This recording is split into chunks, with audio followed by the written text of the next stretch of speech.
রাসূল তো এতিমদের সর্দার। পৃথিবীর কোন এতিম যেন বলতে না পারে নবীজি আমার ব্যাপারে কি বলবেন, আমি তো এতিম মানুষ, আর তিনি আমার ব্যাপারে কিভাবে আমার দরদ বুঝবেন। নবীজিকে আল্লাহ পাক কেমন এতিম বানালেন, সমস্ত দুনিয়ার এতিমদের সর্দার বানালেন। মায়ের পেটে যখন তিনি ছিলেন, 6 মাসের সময় মায়ের পেটে থাকাকালীন বাপের এতিম হয়ে গেলেন। যখন প্রসব বেদনা শুরু হয়েছে মায়ের, দুনিয়ায় যখন তিনি আসবেন, হযরতে আমেনা ঘরের ভিতরে বসে তার অবস্থাটা কি, এই সন্তান পৃথিবীতে আসতে পরে যিনি সবচাইতে বেশি খুশি হবেন তিনি তো আজ দুনিয়ায় নাই। মনের ভিতরে কত কষ্ট। আল্লাহ রাব্বুল আলামিন তার হাবিবকে দুনিয়া আনলেন। রাসূলের দাদা ঘরের সামনে তাঁবুর সামনে দাঁড়ায়া তায়েফ থেকে আগত সাদিয়া গোত্রের লোকদেরকে বলতেছেন, এই ঘরের ভিতরে একটা এতিম বাচ্চা আছে, বেশি টাকা কড়ি দেওয়া যাবে না, যদি দয়া হয় নিয়ে যাও। গরিব মানুষ, এতিম মানুষ দেখে শুনে কেউ আর নিতে চায় না। সবশেষে এলেন ভাগ্যবতী মেয়ে, ভাগ্যবতী মহিলা হযরতে হালিমাতুস সাদিয়া। তিনি এসেছেন, কোনো ছেলে পেলে পায় নাই, সকলের শেষে তিনি এসেছেন। আব্দুল মুত্তালিব বলছেন, এই ঘরের মধ্যে একটা এতিম বাচ্চা আছে, দয়া হলে নিয়ে যেতে পারো। তিনি স্বামীর সঙ্গে পরামর্শ করলেন, এরপরে বললেন, যদি দেখতে অন্তত ভালো হয়, মন যদি ভালো লাগে নিয়ে যাব, একেবারে খালি হাতে ফিরে যাওয়ার চাইতে তো ভালো। হযরতে হালিমা বলেন, আমি ঘরের মধ্যে প্রবেশ করলাম, মা আমেনার কোল থেকে শিশু মুহাম্মদ সাল্লাল্লাহু আলাইহি সাল্লামকে যখন আমি কোলে নিলাম, আমি হুজুরের চেহারার দিকে নজর করে দেখলাম, আমার কাছে মনে হলো যেন পূর্ণিমার চাঁদটা আমার কোলে ধরা দিয়েছে। রাসূল কি শিশু মুহাম্মদ সাল্লাল্লাহু আলাইহি সাল্লাম কি যখন নিয়ে বাড়ির দিকে রওনা হলাম, যে গাধা আমার সকলের পেছনে এসেছে সেই গাধা এখন সকলের আগে ছুটে চলে যায়। এরপরে বাড়ি যখন নিয়ে গেলাম, কুয়ায় পানি বাড়লো, গাছে ফসল বাড়লো, খেজুর গাছে খেজুর বাড়তে লাগলো, জমিনে ফলন বেড়ে গেল। রাসূলের দুধ বোন সাইমা রাসূলকে নিয়ে মুহাম্মদ সাল্লাল্লাহু আলাইহি সাল্লাম তাকে দোলনা নিয়ে দোল দিতেছে।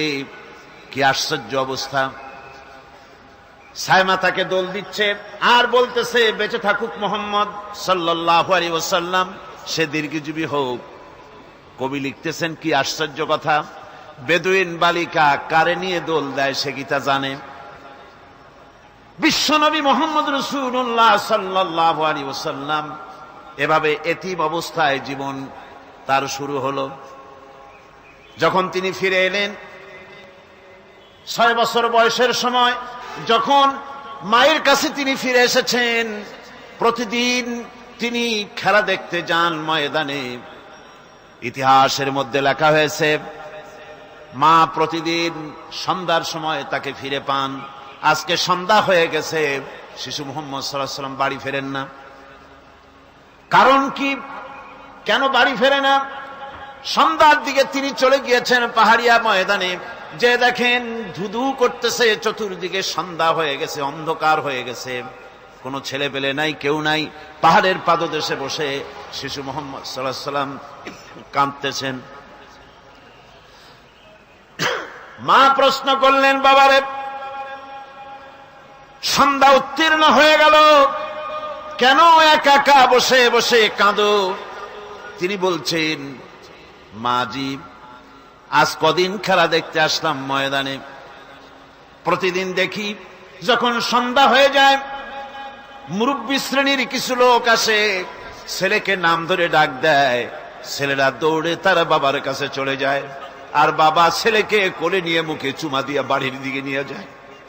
আমি আজ কদিন পর্যন্ত এই ময়দানে এলাম, কোনদিন সন্ধ্যাবেলায় তো কেউ এসে আমাকে মুহাম্মদ বলে একটা ডাক দিল না। আমার আব্বা কি নাই? আল্লাহ রাব্বুল আলামিন বলেন, আলাম ইয়াজিদকা ইয়াতীমান ফাআওয়া, এরকম এতিম অবস্থায় পেয়ে আমি কি আপনাকে আশ্রয় দেই নাই? আপনাকে আমি পেয়েছি এতিম অবস্থায়, এরপরে আমি আপনারে আশ্রয় দিলাম। ওয়া ওয়াজাদাকা দাল্লান ফাহাদা, এরপরে আমি আপনাকে পথ হারা পেলাম, আমি আপনাকে পথের দিশা দিয়া দিলাম। ওয়া ওয়াজাদাকা আইলান ফাআগনা, এরপরে আমি আপনাকে দরিদ্র অবস্থায় পেয়েছি, তারপরে আমি আপনার দারিদ্র মুক্ত করেছি আপনাকে। সুতরাং ফাআম্মাল ইয়াতীমা ফালা তাকহার ওয়া আম্মাস সাইলা ফালা তানহার ওয়া আম্মা বিনি'মাতি রাব্বিকা ফাহাদ্দিস। সুতরাং ও নবী, এতিমের প্রতি নির্মম ব্যবহার করো না, এতিমের প্রতি ভালো ব্যবহার করো, নির্মমতা দেখাইও না। আর ভিক্ষুককে ধমক দিও না, রূঢ়তা দেখিও না, আর আল্লাহর নিয়ামতের প্রশংসা করো। বহুত মানুষ আছে এতিমরে গলায় ধাক্কা দেয়। মানুষ যখন ভিক্ষা নিতে আসে, গরিব মানুষ ভিক্ষা চাইতে আসছে, ওই মেয়ে আত্মাহিত জানো, দোয়া কুনুত জানো, বাড়ি যেয়ে কাজ করবা, এই সব আজে বাজে কথা বলিয়া ভিক্ষা দেয় না। সাইলকে ধমক দিতে রাসূল করিম সাল্লাল্লাহু আলাইহি ওয়াসাল্লাম নিষেধ করেছেন, সাইলকে ধমক দিও না। গাড়িতে বসে যাচ্ছেন সাহেব, ট্রাফিক মোড়ে যখন সিগন্যাল জ্বলল, গাড়িগুলি দাঁড়ায় গেল, ফকির এসেছে, হাত নাই পাও নাই, বুড়া মানুষ, একটা পয়সা বার করে না। আবার এই মানুষটি ওই ফকিরকে ধমক দিয়া বার করে দিল। এরপরে এই লোকটি যখন কোন মাজারের কাছে পৌঁছে গেল, 500 টাকার কড়কড়ে নোটটা ফেলে দিল। বলেন টাকা দরকার কার? মরা মানুষের না জিন্দা মানুষের? কার দরকার? যার টাকা দরকার ছিল তারে দেওয়া হলো না, যার দরকার নাই তারে দেওয়া হলো। এরপরে লোকটা না খেয়ে যখন মারা গেল, পথের ফকির, রাস্তার ফকির, না খেয়ে মারা গেছে। এরপরে তার কাফনের কাপড় নাই, লোকটাকে রাস্তার উপরে শোয়া একটা ছেঁড়া কাপড় দিয়ে ঢেকে রেখেছে। বড় লোকেরা, সাহেবরা তখন গাড়ি দাঁড় করে আর 5টা টাকা 2টা টাকা করে তার লাশের উপরে মারতেছে। এটা মানবতার এর চাইতে লাঞ্ছনা, মানবতার জন্য এর চাইতে গঞ্জনা আর কিছুই হতে পারে না।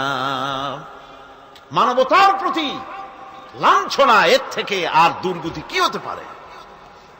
বেঁচে থাকার সময় 1টা টাকা আপনি দিলেন না, মরে যাওয়ার পর বিদায় হয়েছে বালাই, এখন দেওয়া শুরু করেছে।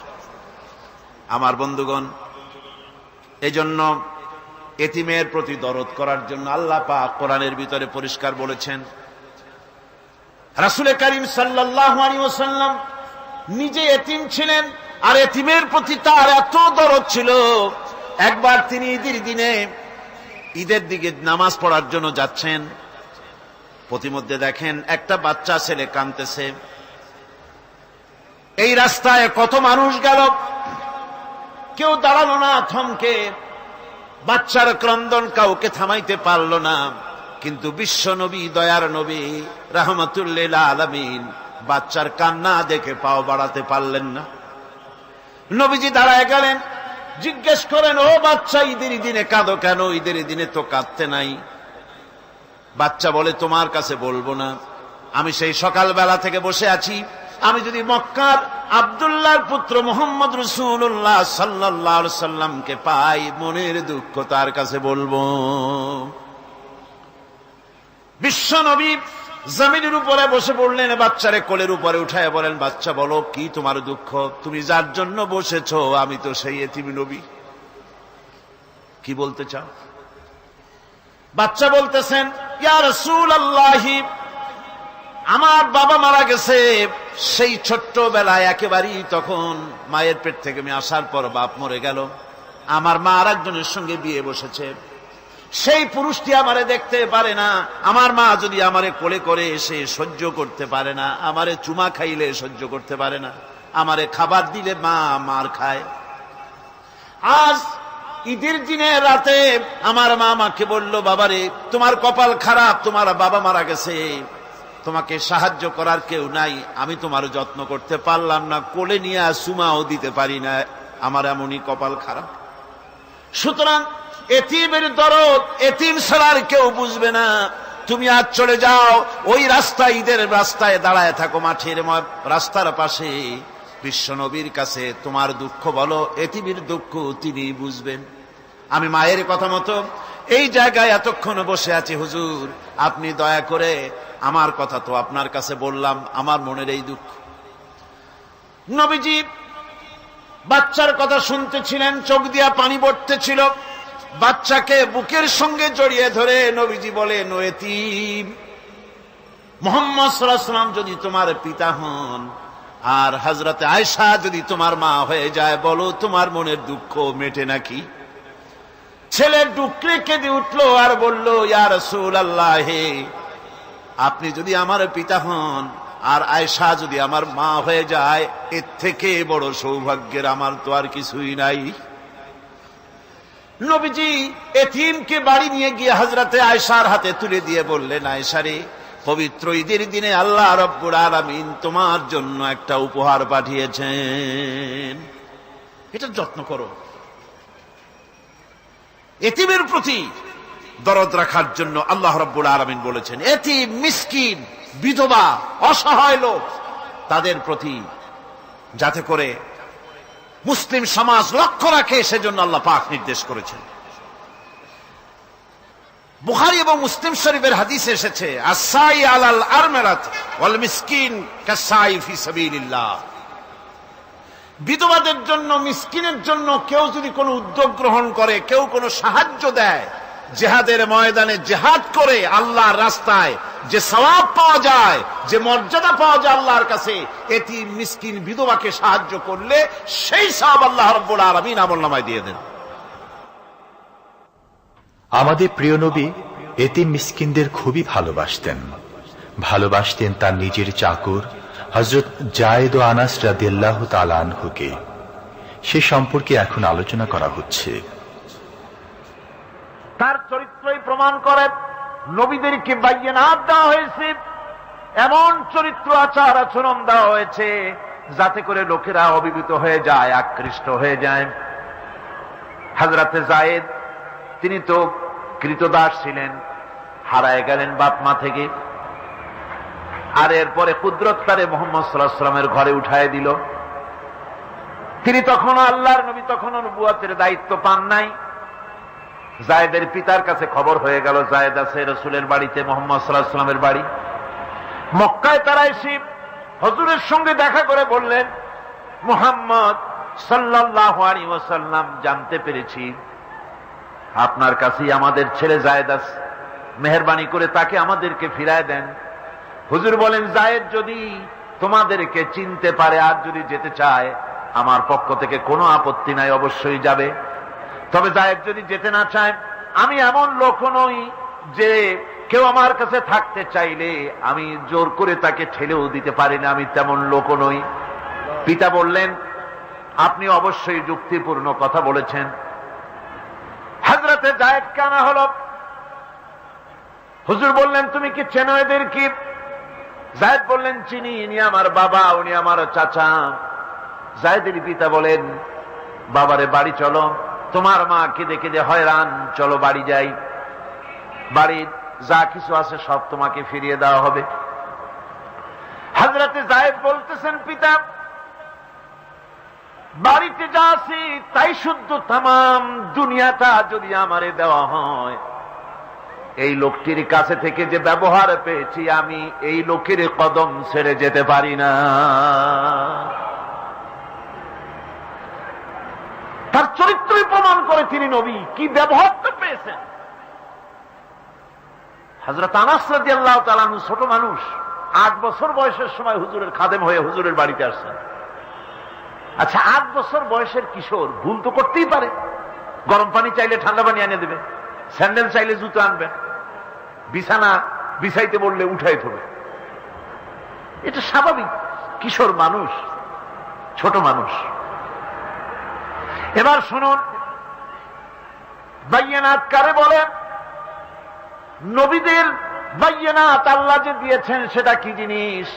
সেটা হলো উন্নত মানের চরিত্র, তার ব্যবহার, ওঠা বসা যা দেখলে মানুষ বুঝতে পারে তিনি আল্লাহর নবী। হযরতে আনাসের মুখে শুনুন, হযরতে আনাস রাদিয়াল্লাহু তাআলা আনহু বলেন, একাধিক ক্রমে টানা 10টি বছর রাসূলের খেদমতের ভিতরে নিয়োজিত ছিলাম।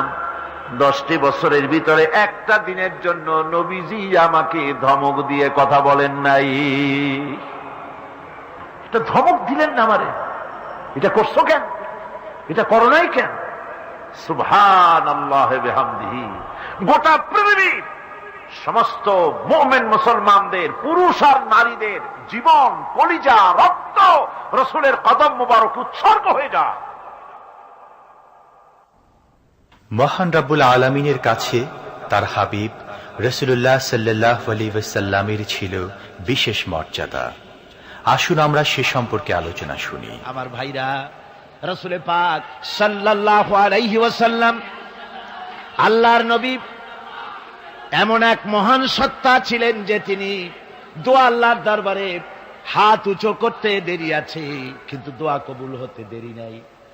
হিজরত করে মদিনায় এসেছেন, নামাজ পড়তে দিল চায়, কাবা শরীফের দিকে ফিরে যদি নামাজ পড়তে পারতাম দিলটা বড় ভালো লাগতো, কিন্তু হাত উঁচু করে মোনাজাত করতেছেন না, আল্লাহর কাছে বলতেওছেন না যে আল্লাহ তুমি আমার কিবলাটা বাইতুল মুকাদ্দাস থেকে ফিরাইয়া মক্কা শরীফে বাইতুল্লাহর দিকে ফিরাই দাও। মুখেও বলতেছেন না, মনেও না, শুধু আকাশের দিকে বারবার তাকাচ্ছেন, মোনাজাত করেন নাই। মনে মনে আশা পোষণ করতেছেন যদি এমন একটা ওহী নাজিল হয়ে যেত। আল্লাহ রাব্বুল আলামিন সঙ্গে সঙ্গে রাসূল জোহরের নামাজ পড়তেছিলেন, 2 রাকাত পড়া হয়ে গেছে, এমন সময় ওহী নাজিল হয়ে গেল, ক্বাদ নারা তাকাল্লুবা ওয়াজহিকা ফিস সামা। ও নবী, আমি দেখতে পেয়েছি বারবার আপনি আকাশের দিকে তাকাচ্ছেন। সুবহানাল্লাহ, আমি দেখতে পেয়েছি। فَلَنُوَلِّيَنَّكَ قِبْلَةً تَرْضَاهَا فَوَلِّ وَجْهَكَ شَطْرَ الْمَسْجِدِ الْحَرَامِ। আর দেরি নাই, আপনার মনের আশা পুরা হয়ে গেছে, এক্ষুনি আপনার কিবলা পরিবর্তন করুন। হুজুর 2 রাকাত পড়েছিলেন বাইতুল মাকদাসের দিকে ফিরে, বাকি 2 রাকাত তিনি মক্কা শরীফের কাবা শরীফের দিকে ফিরলেন। আজও পর্যন্ত সেই মসজিদ আছে, সাক্ষ্য দিচ্ছে নবীর কথা কিভাবে মঞ্জুর হয়। মসজিদে কিবলাতাইন মদিনা মুনাওয়ারায় সে মসজিদ আজও আছে। ভাইরা আমার, রাসূল পাক সাল্লাল্লাহু আলাইহি ওয়াসাল্লাম এত বড় মর্যাদা সম্পন্ন ব্যক্তিত্ব, মহান ব্যক্তিত্বের উম্মতের মধ্যে আল্লাহ আমাদের শামিল করেছেন। শুকরিয়া স্বরূপ আমরা পড়ি আলহামদুলিল্লাহ। জোরে সরে পড়েন আলহামদুলিল্লাহ। আমার ভাইরা, মর্যাদা এত বেশি আল্লাহ রসুলকে আল্লাহ রাব্বুল আলামিন দান করেছেন। এই পৃথিবীতে কোন মানুষের সঙ্গে যদি আপনি বেয়াদবি করেন, তিনি আপনার বাপ হোক, তিনি আপনার মা হন, অথবা আপনার উস্তাদ হন, অথবা আপনার পীর হন, যে কেউ হোক না কেন, কারো সঙ্গে যদি কোনো বেয়াদবি হয়ে যায় তো শুধু একটা বেয়াদবি ছাড়া আর কিছুই না। কিন্তু নবীজির সঙ্গে যদি কেউ বেয়াদবি করে, সেটা শুধু বেয়াদবি থাকে না, কুফরি হয়ে যায়। কি হয়ে যায়? কুফরি হয়ে যায়। রাসূলুল্লাহকে কেউ তাওহীন করলে, অসম্মান করলে, সমালোচনা করলে কাফের হয়ে যায়। যারা বলেন কি হয়ে যায়? কত বড় মর্যাদা! রাসূল পাক সাল্লাল্লাহু আলাইহি ওয়াসাল্লাম, তার সামনে সাহাবায়ে কেরাম বসা, হুজুর কথা বলছেন, সাহাবায়ে কেরাম তারাও কথা বলছেন। কথা বলতে বলতে এক পর্যায়ে সাহাবীদের গলার আওয়াজ বড় হয়ে গেছে, হুজুরের গলার আওয়াজ শোনা যায় না, সাহাবীদের গলার আওয়াজটা বড় হয়ে গেল। আল্লাহ রাব্বুল আলামিন এতটুকুও বরদাস্ত করলেন, আমার নবীর গলার আওয়াজের চাইতে তোমাদের আওয়াজ বড় হলো কেন? সঙ্গে সঙ্গে ওহী নাজিল হয়ে গেল। আল্লাহ রাব্বুল আলামিন বলেন, ইয়া আইয়ুহাল্লাযীনা আমানু লা তারফাউ আসওয়াতাকুম ফাওকা সাউতিন নবী। ও বিশ্বাসীরা, খবরদার, তোমরা যারা ঈমান এনেছো শোনো, তোমাদের গলার আওয়াজ যেন আমার নবীর গলার আওয়াজের চাইতে বড় না হয়ে যায়। যদি তা হয়, আনতাহবাতা আমালুকুম, জীবনের সমস্ত ভালো কাজগুলি আমি আল্লাহ বরবাদ করে দেব। আজ পর্যন্ত এই আয়াতে কারিমা রাসূল পাক সাল্লাল্লাহু আলাইহি ওয়াসাল্লামের রওজায়ে আতহারের সামনে সবুজ সাইনবোর্ডের উপরে সোনার অক্ষর দিয়ে এই আয়াতে কারিমা লেখা রয়েছে। সুবহানাল্লাহ। সর্বকালের, সর্বযুগের সর্বশ্রেষ্ঠ মহামানব, সর্বশ্রেষ্ঠ বিশ্বনবী, আল্লাহর পরে যার মর্যাদা, তিনি হচ্ছেন মুহাম্মদ রাসূলুল্লাহ সাল্লাল্লাহু আলাইহি ওয়াসাল্লাম। রাসূলুল্লাহ সাল্লাল্লাহু আলাইহি ওয়াসাল্লামের প্রতি মহান আল্লাহর ভালোবাসার অন্যতম নিদর্শন হচ্ছে মেরাজ। এর মাধ্যমে আল্লাহ রাব্বুল আলামিন তার বন্ধুকে নিজের সান্নিধ্যে নিয়েছিলেন। এখন আমরা শুনব সেই মেরাজের কাহিনী। দুলির ধরা থেকে রাসূলকে আরশে আজিমে নিয়ে যাওয়া হবে। বোরাক এলো। বোরাক হচ্ছে বারকুন থেকে উৎপত্তি। এর অর্থ হচ্ছে বিজলি, বৈদ্যুতিক গতি সম্পন্ন, ঘোড়ার চাইতে ছোট, খচ্চরের চাইতে বড়, এই জাতীয় একটা প্রাণীর মতো হযরতে জিবরাইল নিয়ে আসলেন। আমাদের দেশে কারো কারো বাড়িতে আয়নায় বান্ধানো থাকে এই ছবিটা। ঘোড়া আছে, দুইটা ডানা আছে, মাথাটা মেয়ে লোকের মতো, চুলগুলো ঝুলে পড়ছে, নিচে লেখা আছে হাজা বুরাকুন নবী সাল্লাল্লাহু আলাইহি ওয়াসাল্লাম। আন্দাজে কোথায় পাইছে আল্লাহ জানে, মিথ্যে কথা, বাজে কথা। আল্লাহ এরকম একটা মেয়ে লোক মার্কা ঘোড়া পাঠাইছিল হুজুরকে নেওয়ার জন্য, এটা কথা হইল। রাসূলকে মক্কা থেকে, উম্মে বাবে উম্মে হানি থেকে হুজুরকে বের করে নিয়ে যাওয়া হলো বাইতুল মাকদাসে। সমস্ত পয়গম্বর, দুনিয়া আল্লাহ যাদের পাঠিয়েছিলেন, সমস্ত রূহ উপস্থিত ছিল সেখানে। রাসূল করিম সাল্লাল্লাহু আলাইহি ওয়াসাল্লাম এখান থেকে মেরাজ করলেন। এতটুকু ছিল ইসরা। কোরআনে কারীম বলছে, আজকের কারি সাহেব যেখান থেকে তেলাওয়াত করেছিলেন, সুবহানাল্লাযী আসরা বিআবদিহি লাইলাম মিনাল মাসজিদিল হারামি ইলাল মাসজিদিল আকসা। সুবহানাল্লাযী, সমস্ত দুর্বলতা, অক্ষমতা থেকে মুক্ত সেই সত্তা যিনি তার বান্দাকে ইসরা করিয়েছেন, মেরাজ করিয়েছেন। সুবহানাল্লাহ। সমস্ত দুর্বলতা, অক্ষমতা থেকে মুক্ত তিনি পার করে নিয়ে গিয়েছেন। তারপরে মুহূর্তের ভিতরে মহাশূন্য পাড়ি দিয়ে, সেই মহাশূন্য মানে কি? এইখান থেকে সূর্য কত দূরে জানেন না? 9,30,00,000 মাইল দূরে এখান থেকে সূর্য। সেই সূর্য, তারপরে রয়েছে গ্যালাক্সি, মিল্কি ওয়ে, গ্রহ নক্ষত্র, সে যে কত দূরে, যে সমস্ত তারকা, এমন বহুত তারকা আছে যে তারকা সৃষ্টির পর তার আলো পৃথিবীর মাটি আজ পর্যন্ত স্পর্শ করে নাই, অথচ আলোর গতি প্রতি সেকেন্ডে কত মাইল? 1,86,000 মাইল। এই 1,86,000 মাইলের সেকেন্ড, এর মিনিট, এর ঘন্টা, এর দিন, এর সপ্তাহ, এর মাস, এর বছর, এটাকে বলা হয় লাইট ইয়ার, আলোকবর্ষ। সেই তারকা তৈরি হওয়ার পর কত সহস্র সহস্র লাইট ইয়ার চলে গেল, আজও পর্যন্ত সেই তারকার আলো পৃথিবীর মাটি স্পর্শ করতে পারে নাই। তাহলে সেই তারা কোথায়? আল্লাহ রাব্বুল আলামিন তার হাবিবকে চাঁদ, সূর্য, গ্রহ, নক্ষত্র, মহাশূন্য পাড়ি দিয়ে, তারপরে 7 আকাশ পাড়ি দিয়ে সিদরাতুল মুনতাহা পর্যন্ত নিয়ে গেলেন। জোরে কোন সুবহানাল্লাহ। এবার সিদরাতুল মুনতাহা পর্যন্ত যাওয়ার পথে যত ঘটনা ঘটল, সেগুলো আপনারা ইতিহাস থেকে পড়ে নেবেন, ওগুলি বলার সময় আমার কাছে নাই। সিদরাতুল মুনতাহায় যাওয়ার পর হযরতে জিবরাইল বলেন, আর আমি যেতে পারবো না, এটা হলো বিপজ্জনক বর্ডার। আমি যদি আর এক চুল অগ্রসর হই তাহলে আমি জ্বলে পুড়ে ছাই হয়ে যাব, আমার আর যাওয়ার অধিকার নাই। হুজুর সেখানে বসে থাকলেন। জিবরাইল বলে গেলেন, এখান থেকে আপনাকে নেওয়ার কুদরতি ব্যবস্থা হয়ে যাবে। রাসূল দুনিয়ায় ফিরে এসে হযরতে বেলালকে ডেকে বলেছিলেন, বেলাল গো, এমন কি আমল তুমি করো আমারে শোনাও। হযরতে বেলাল বলেন, হুজুর আমার আমল তো সব আপনি জানেন। কয় না, কি করো শোনাও। বেলাল বলেন, হুজুর খাস আমলের মধ্যে এতটুকু আছে যে আমি কখনো বিনা উজুতে থাকি না, যখন উজু চলে যায় উজু করি আর উজুর ইহতিমামের জন্য 2 রাকাত নফল নামাজ পড়ি। হুজুর বলেন, বেলাল তুমি এই আমল ছাড়বা না, কারণ সিদরাতুল মুনতাহায় হযরত জিবরাইল আমারে যখন ছেড়ে চলে গেলেন, আমার একা একা বড় ভয় লাগতে লাগলো। তখন আমার মনে হচ্ছিল তুমি যেন আমার চতুর্দিকে হাঁটতেছো। আমার ভাইরা, রফরফ নামক বিছানা চলে এলো। কুদরতি এই বিছানায় চড়ে নবীজি আল্লাহ রাব্বুল আলামিনের দরবারে আরশে আজিমে পৌঁছে গেলেন। জোরে বলেন সুবহানাল্লাহ, জোরে বলেন সুবহানাল্লাহ।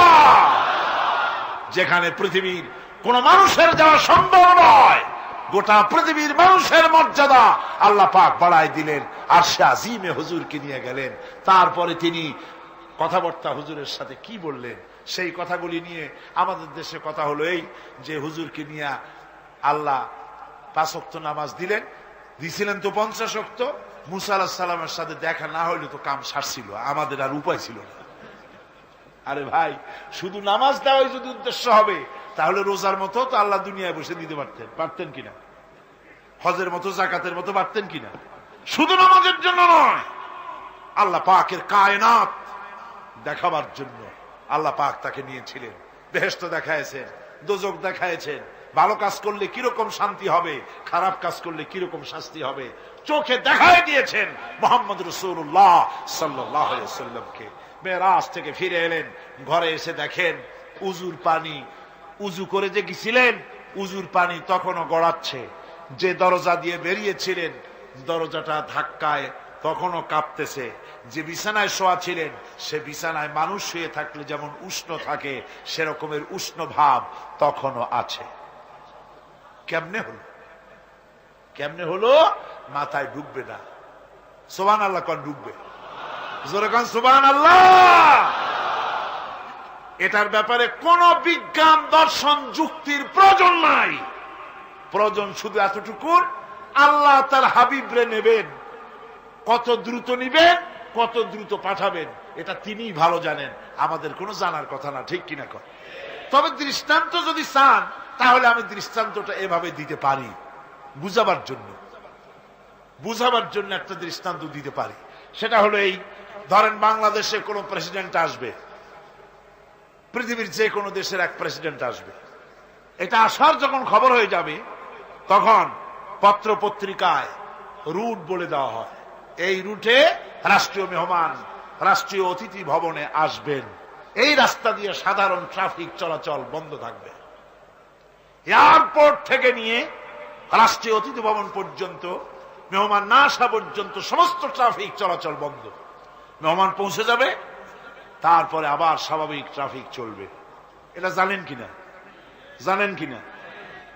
এইটা যদি পৃথিবীর সামান্য সলিমদ্দি কসিমদ্দি এই জন্য বলছি, আজ আছে কাল নাই। ঠিক কিনা গণ? আজ মন্ত্রিত্ব গেল, কালকে রাস্তায় দাঁড়ায় বলবে রিকশাওয়ালা আমার একটু নেওয়া, বাজারে মাছ কিনতে যাব। ঠিক কিনা? সুতরাং এদের তো কোনো মর্যাদা নাই, আজ আছে কাল নাই। এই দুনিয়ার সলিমদ্দি কসিমদ্দির জন্য যদি এভাবে ট্রাফিক চলাচল বন্ধ করে দেওয়া হয় তাহলে আকাশ এবং জমিনে আল্লাহ রাব্বুল আলামিনের সর্বশ্রেষ্ঠ মেহমান জনাবে মুহাম্মদ রাসূলুল্লাহ সাল্লাল্লাহু আলাইহি ওয়াসাল্লাম, এই মেহমান আল্লাহর দরবারে যাবেন। আল্লাহ যদি বলে দিয়ে থাকেন, আল্লাহ যদি হুকুম করে থাকেন, সময়ের গতি, বার্ষিক গতি, আহ্নিক গতি, আকাশের গতি, সূর্যের গতি, সময়ের গতি, রাত 3:45 10 সেকেন্ড, এখন সমস্ত গতি স্তব্ধ হয়ে যা। আমার হাবিব আমার দরবার থেকে ঘুরে যখন ঘরে ফিরে যাবেন, আবার